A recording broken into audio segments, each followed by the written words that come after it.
नमस्कार दोस्तों, आज के इस वीडियो में हम लोग class 9th chapter number 1 history subject का पढ़ने जा रहे हैं। तो दोस्तों, क्लास 9th का हिस्ट्री का जो चैप्टर है उस चैप्टर का नाम है द फ्रेंच रेवोल्यूशन।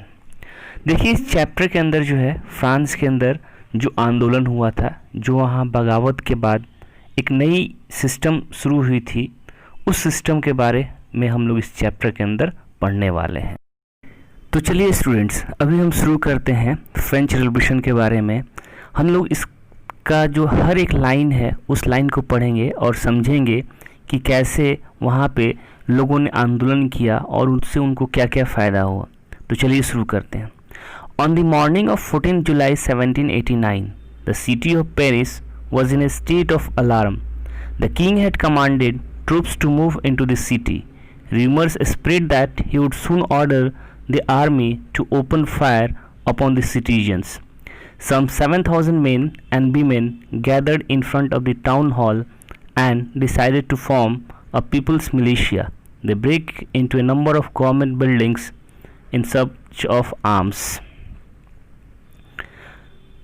तो देखिए दोस्तों, यहाँ पे ये कह रहा है कि बात है 14 जुलाई 1789 की। सुबह का समय था। पेरिस के लोग, जो कि फ्रांस का कैपिटल है, वहाँ पे बहुत ज़्यादा ही ख़राब सिचुएशन हो चुका था।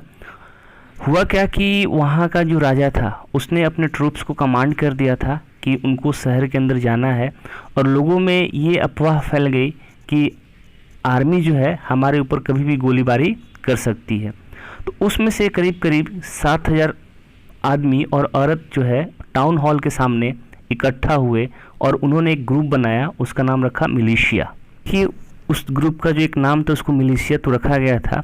और उन्होंने क्या किया कि बहुत सारे सरकारी भवन जो हैं उनमें उन्होंने तोड़फाड़ इसलिए की क्योंकि उनको हथियार मिल सके।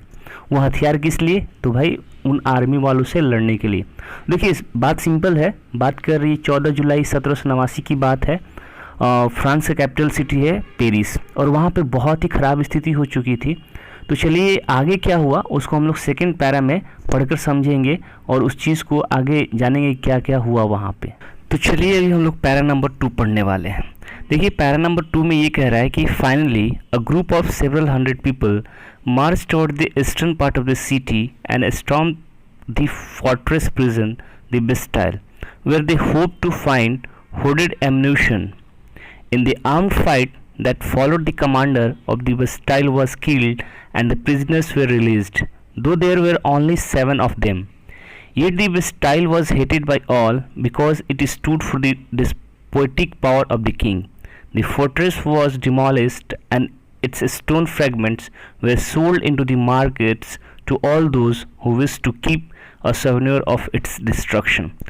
देखिए स्टूडेंट्स, यहाँ पे ये कह रहा है कि फाइनली उन्होंने ये डिसाइड किया कि जो सिटी का ईस्टर्न पार्ट था वहाँ पे एक प्रिजन था, ठीक, बेस्टाइल। उन्होंने क्या किया कि लोग तोड़फोड़ तो कर ही रहे थे कि उन्हें किसी तरह हथियार मिल जाए। तो उन्होंने क्या किया कि सिटी के ईस्टर्न पार्ट में गए जहाँ बेस्टाइल था, और वहाँ पे उन्होंने जो बेस्टाइल का कमांडर था उसको वहाँ पे मार दिया गया।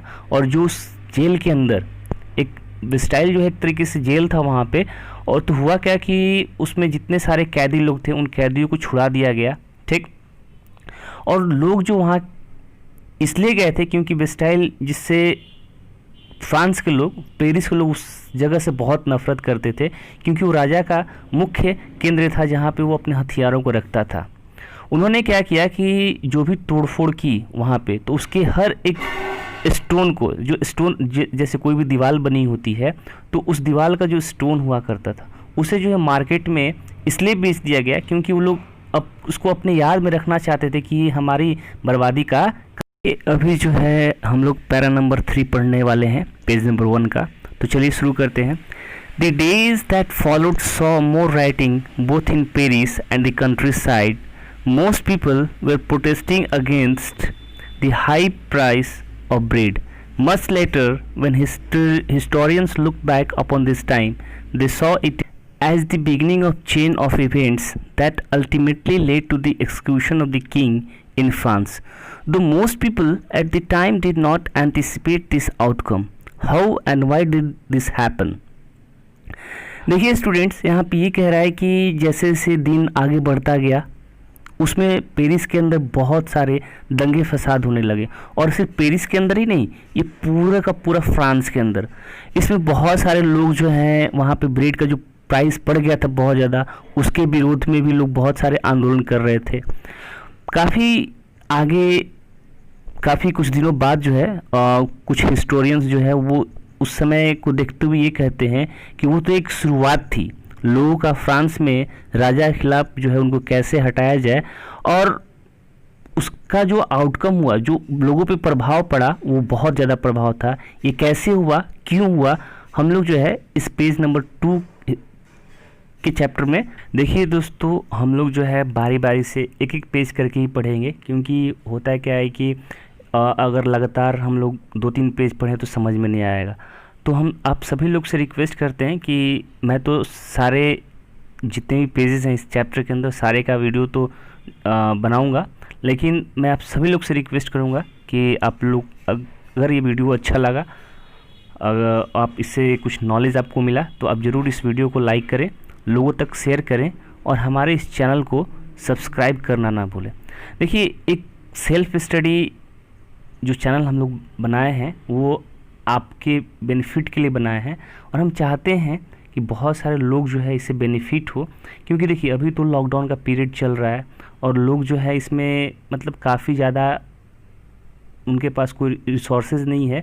तो हम चाहते हैं कि आप हमारे इस चैनल का ज़्यादा से ज़्यादा फ़ायदा उठाइए और उस चीज़ को सीखिए। चलिए, थैंक यू, जय हिंद, जय भारत।